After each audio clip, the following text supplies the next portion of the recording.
Polaris has finally brought back the Scrambler 1000. I mean, look at that thing. That is a beautiful ATV. It's a little heavy in my arms, but a beautiful machine. But there's a serious problem with it, and it's gonna keep me from buying it and probably a lot of other people. And we're gonna talk about it coming up.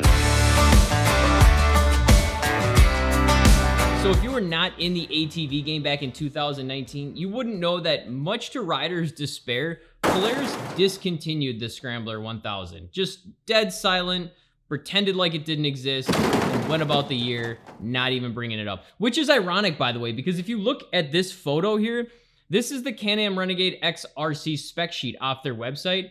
I'm not actually sure what Can-Am is comparing the XXC to, because there is no 2019 Scrambler 1000. However, when they update their sheets for 2020, they will be able to include the 2020 Polaris Scrambler 1000S. Now, I have no idea why it's the 1000S. Don't you need to have the Polaris Scrambler 1000 before you have the 1000S?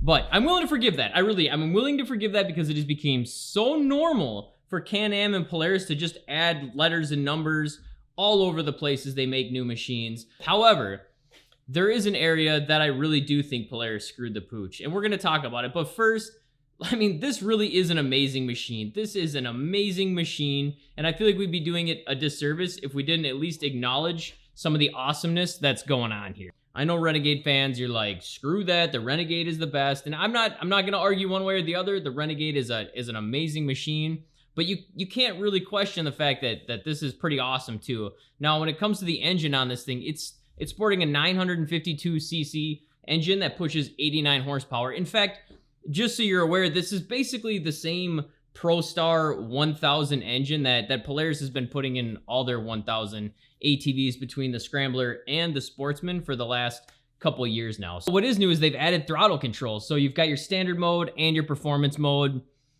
I don't know, comment down below if you would use that. I feel like you're buying a Scrambler 1000, so you're just gonna generally use performance mode. Maybe you're going over technical trails and you wanna chillax, you flip it into standard.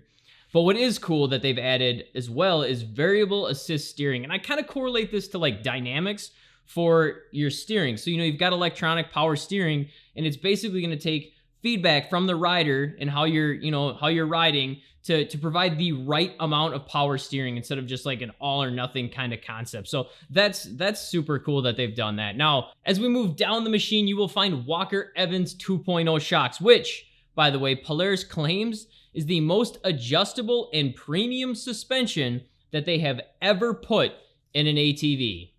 That sounds pretty BA to me. And if that doesn't sell you on the suspension, they've also added long travel suspension with 12.5 inches of travel in the front and 14 inches of travel in the back. They've also added high clearance A-arms, giving this thing 14.5 inches of ground clearance.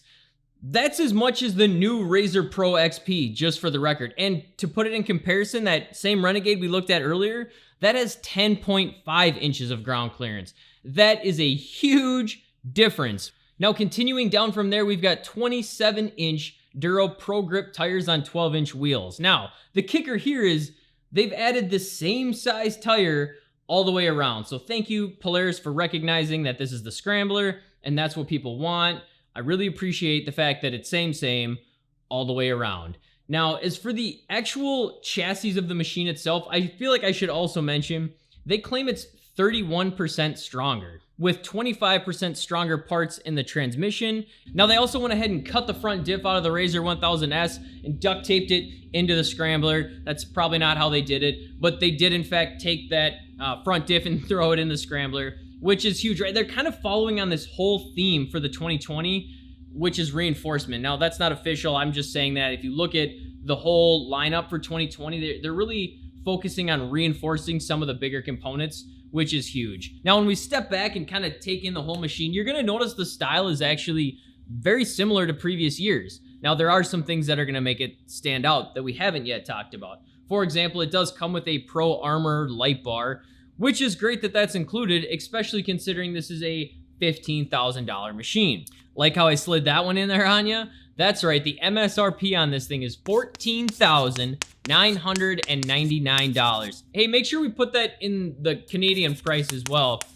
So, you know, I'm sorry if you're just learning that for the first time, but it's almost as much as a brand new car. Now, I don't actually have anything else to say on that. It's $15,000. Moving on from there, the exhaust is actually relocated. I really like where they've relocated the exhaust here. I think it looks really good. It kind of reminds me of a sport bike look. I'm actually really excited to see what the aftermarket exhaust companies do. I think there's going to be some sick looking exhaust for this thing out in the near future. Now, they've also added a 3-inch riser, which is awesome. If you don't know what that is, basically it's going to allow you to adjust your handlebars kind of up and down and forward and backward. It's a great feature that they've just included for you. All right, so I've talked so many good things about this machine. Why do I think that Polaris really screwed the pooch? Well, there's one thing I haven't mentioned yet, and that's the fact that this is a 55-inch wide ATV. 55 inches wide. All right, now I'm not against wide machines. Just as an example, that one right behind me is like 65 inches wide. What I am against, sort of, is a wide ATV. Now, you might be somewhere in the country where you're like, bro, that's awesome. That's more stability. I like it wider. That works great for me. But what it doesn't work for is a large amount of the population.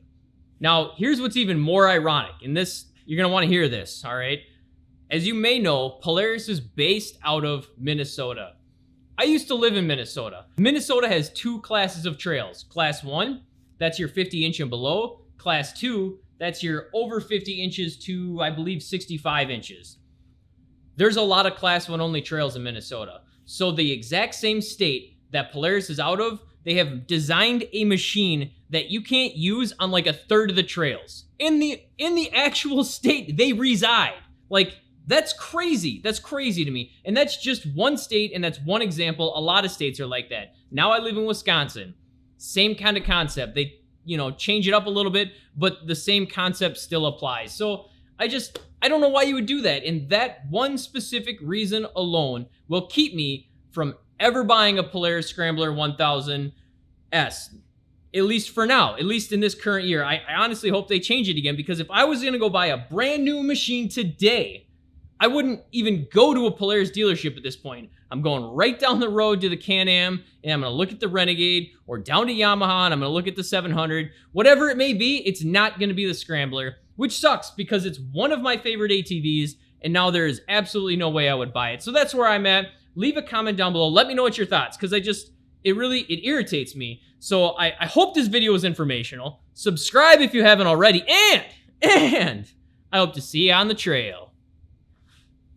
Which, by the way, if you got a 55-inch machine, there's a chance you won't see me with my Scrambler, because I can go on the 50-inch trails. Just saying.